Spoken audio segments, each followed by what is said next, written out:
আসছে, আর এই পরিস্থিতিতে পড়ুয়াদের সঙ্গে কথা বলা অত্যন্ত জরুরি, কারণ তারাই তো দেশের ভবিষ্যৎ। বিভিন্ন জেলার বিভিন্ন কলেজ ক্যাম্পাসে আমরা ঘুরে বেড়াচ্ছি। ক্যাম্পাসের কম্পাস নিয়ে আমি প্রীতি রয়েছি আজ বারাসাতের অ্যাডামাস ইউনিভার্সিটিতে।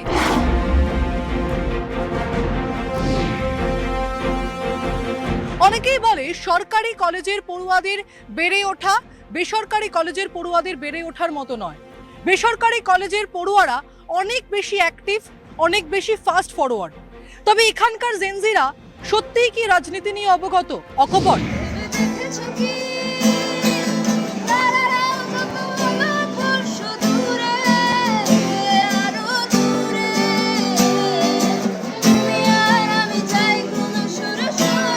পৃথিবী থেকে সত্যিই ছোট হয়েছে? রাজনীতি এবং বিধানসভা নির্বাচন নিয়ে যখন রাজ্য রাজনীতি সরগরম, তখন বিভিন্ন ক্যাম্পাসে আমরা ঘুরছি। আজকে অ্যাডামাস ইউনিভার্সিটিতে চলে এসেছি। এই ইউনিভার্সিটির পড়ুয়ারা কি বলছে, জেনজিরা কি বলছে, কি ভাবছে, আপনাদের সামনে তুলে ধরবো। প্রথমে যে প্রশ্নটা করব, যে জেনজিরা কি সোশ্যাল মিডিয়ার প্রতি বেশি নির্ভরশীল? একদমই, জেনজিরা নিশ্চয়ই সোশ্যাল মিডিয়ার ওপরে নির্ভরশীল, কারণ আমাদের পুরো যে কথোপকথন বলা যায় বা যা বক্তব্য রাখার থাকে আমরা সোশ্যাল মিডিয়ার থ্রুতেই বলি most of the time. And ওটা অনেক বেশি প্রকাশ্যে আসে মানুষের, কারণ এখনও অবধি যত বেশি জেনজিরা এর মধ্যে ঢুকছে তত বেশি আওয়াজ আরও বাড়ছে আমি বলবো। আমার মনে হয় সোশ্যাল মিডিয়াকে যেভাবে ইউজ করা হবে সেটার ইনফ্লুয়েন্সও সেরকমই হবে, এবং জেনজি এখন এমনই জায়গায় এসে দাঁড়িয়েছে যে তারা নিজস্ব স্ট্যান্ড নিতে অবশ্যই জানে এবং তাদের পয়েন্ট রাখতে সব থেকে বেশি ভালো করে জানে। সোশ্যাল মিডিয়া আমার মনে হয় এখন খুবই ভালো একটা প্ল্যাটফর্ম, শুধুমাত্র জেনজিদের জন্য না, যে কোনো গ্রুপ এবং কমিউনিটিদের জন্য। আমাদের বোঝা উচিত যে কোনটা দেখে আমরা ইনফ্লুয়েন্স হব। এমন না যে যেটাই দেখছি ওটাই দেখে ইনফ্লুয়েন্স হলাম, এরম হওয়াটা উচিত না। নিজেদের বুদ্ধি খাটিয়ে আমাদের বুঝতে হবে কোনটা দেখে ইনফ্লুয়েন্স হতে হবে। সরকারের কাছে নতুন যেহেতু সরকার হবে, আসন্ন বিধানসভা নির্বাচন, কি কি এক্সপেকটেশনস রাখছো?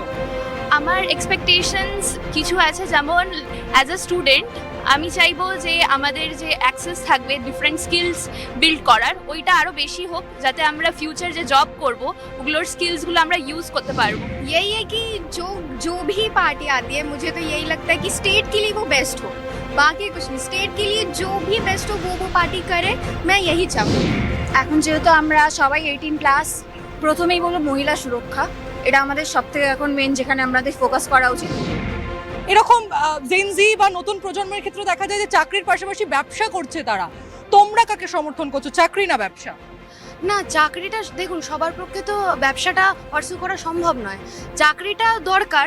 কিন্তু এখন আমরা দেখছি যে ম্যাক্সিমাম সরকারের টেন্ডেন্সি হচ্ছে স্কিমস দিয়ে স্টুডেন্টস বা ইউথকে শান্ত রাখা, বাট আমরা চাইছি যে আমরা জব অপরচুনিটি করব। আমরা যে এতটা পড়ছি, কেন পড়ছি? আমরা জবস করবার জন্য। চাকরিটা is a very good source to create some kind of a funding and that can be letter used in a business. So আমার মতে হচ্ছে দুটোই ভালো, যে যেটাকে যতটা ভালোভাবে নিতে পারবে তার পক্ষে সেটাই ভালো। আমরা চাকরি নিয়ে যখন কথা বলছি, ব্যবসা নিয়ে কথা বলছি, তার মাঝখানে কিন্তু আরেকটা বিষয়, সেটা হচ্ছে ভাতা। সরকারের পক্ষ থেকে বিভিন্ন ভাতা দেওয়া হচ্ছে, বিভিন্ন প্রকল্প চালু করা হয়েছে। কেউ বলছে লক্ষ্মীর ভান্ডার দেবে, কেউ বলছে অন্নপূর্ণার ভান্ডার দেবে। ছেলেদের এখন বেকার ভাতা দেওয়া হচ্ছে, বাট আমার মতে এটা দেওয়াটা উচিত না। বিকজ ছেলেদের জন্য আমাদের সব থেকে যেটা দরকার সেটা হচ্ছে কি চাকরি দরকার আমাদের।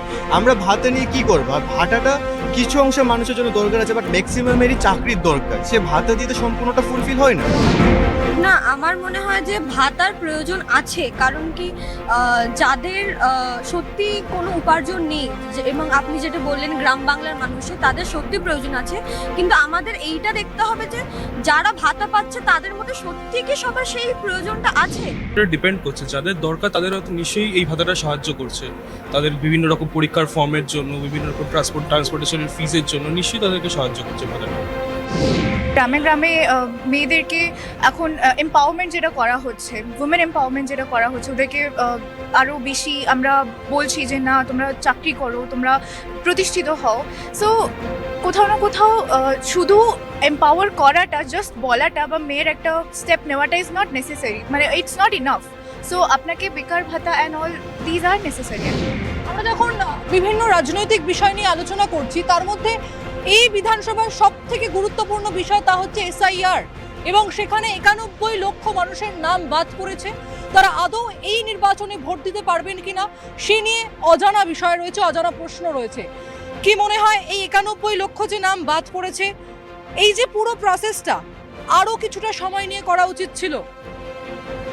আমি বলবো আরও কিছুটা সময় নিয়ে করলে মনে হয় আরও বেটারভাবে প্রসেসটা করা হতো। হয়তো কিছু কিছু প্রবলেমস রয়ে গেছে এই প্রসেসে, যেটা আরেকটু সময় দিয়ে আমাদের দেখা উচিত। যাদের নাম বাদ পড়েছে তাদেরটা আবার একবার প্রসেসে নিয়ে দেখা উচিত, তারা কি সত্যি ভোটার নয়। অ্যাকচুয়ালি অনেক লোকই শিকার হয়েছে, মানে এটা করা উচিত ছিল, কিন্তু একটু টাইম দিলে এটা অনেক হ্যাপাসেটলি হয়েছে, অনেক তাড়াতাড়ি হয়েছে। অনেক আমি যাদের চিনি কিছু কিছু লোকেদের, তাদেরও তাদের ফ্যামিলি মেম্বারও তাদেরও নামটা কেটে গেছে, কিন্তু ওরা বলছে ওরা এখানকারই লোক, ওরা অনেক বছর ধরে এখানে থাকছে। তো আমার এটাই মত যে লোকে আরও একটু টাইম নেওয়া উচিত ছিল ওদের। এসআইআর নিয়ে যখন আমরা কথা বলছি তখন আরো একটা বিষয় নিয়ে কথা না বললেই নয়, কে কি খাবে এবং কে কোথায় কিভাবে খাবে, অর্থাৎ খাবার নিয়ে যে রাশ টানার রাজনীতি সেটা কতটা ঠিক? কি বলছে জেনজিরা? খাবার নিয়ে যে রাজনীতি হচ্ছে, অর্থাৎ কে কি খাবে, কেউ কোনো রাজনৈতিক দল যদি ঠিক করে দেয় মানবে সেটা? না, এটা মানুষের নিজস্ব ব্যাপার, মানে এটা নিয়ে না করালেই না হয়। বাঙালিকে যদি মাছ দিয়ে মানে আমাদের আইডেন্টিটি, ঠিক আছে, মাছ দিয়ে আমাদের শুরু, মাছ দিয়ে আমাদের শেষ। মোস্ট অফ দ্য বেঙ্গলি আমাদের মাছ একটা মেন ডিশ, মানে ওটা আমরা রোজ খাবোই, ওটা আমাদের খেতে ভালো লাগে। আমরা যখন খাবার নিয়ে কথা বলছি এবং ওরা বলছিল যে বাঙালি মানেই মাছে ভাতে বাঙালি, এবং বাঙালি মানেই কিন্তু বাঙালির সংস্কৃতি। এই মনীষীদের কোট রাজনৈতিক নেতারা ভোট আসলে যেভাবে ব্যবহার করেন সেটা কি ঠিক? কি বলছে জেনজিরা, কি বলছে, এটা কি ঠিক? না, যদি অ্যাপ্রোপ্রিয়েটলি ইউজ করা যায় তাহলে নিশ্চয়ই ঠিক, কিন্তু যেভাবে পলিটিক্যাল নেতারা একটা মনীষীর কোনো কোটকে মিস ইন্টারপ্রেট করে সমাজের কাছে দিচ্ছেন, এবার সমাজের সব স্তরের মানুষ তো অতটা অ্যাওয়্যার না, তারা অতটা অবগত নয় যে কোনটা ঠিক কোনটা ভুল, তো তাদেরকে তারাই পথ দেখাচ্ছে। এবার যখন নেতারাই পথ ভুল দেখাবে তখন তো মানুষের কাছেও ভুল শিক্ষা যাচ্ছে। আমার মনে হয় যে কোনো রাজনৈতিক নেতারাই, যে কোনো রাজনৈতিক নেতাই, আমি কোনো অ্যালাইনমেন্ট নিয়ে বলছি না, কোনো যখন কোড ইউজ করছে সেটা আগে তাদের কাছে ক্লিয়ার হওয়া উচিত যে সত্যি এটা কিনা, তবেই সেটা আমাদের সাধারণ মানুষের কাছে বলা উচিত।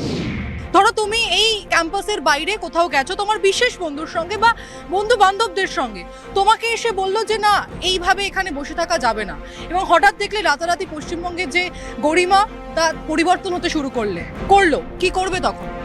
না, আমি মনে করি কিছু জিনিসপত্র অ্যাভয়েড করা উচিত, তবে এটা না যে মানুষ ব্যক্তি স্বাধীনতা বিশ্বাস করতে পারবে না, যে যা করছে সে সেটা করতেই পারে, কিন্তু এবার তার মানে এই নয় যে মানুষ বাউন্ডারিজ লঙ্ঘন করবে।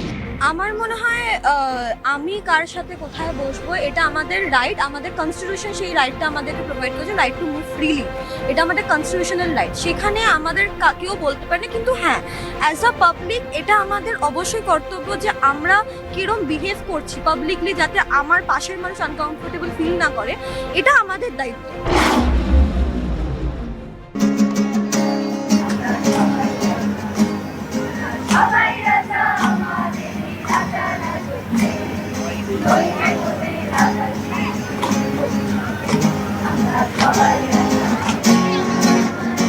ক্যাম্পাসের ভিতর একেবারে জমজমাট, জমে উঠেছে চারিদিক, আর জমবে নাই বা কেন? একদিকে যখন এই যে তাপমাত্রা, সেই তাপমাত্রার পারদ তুঙ্গে, তখন অন্যদিকে ভোটের যে পারদ তাও ঊর্ধ্বমুখী। আর ঠিক এই জায়গায় আজকে ক্যাম্পাস শেষ করছি একটাই কথা বলে, আমরা সবাই রাজা আমাদের এই রাজার রাজত্বে।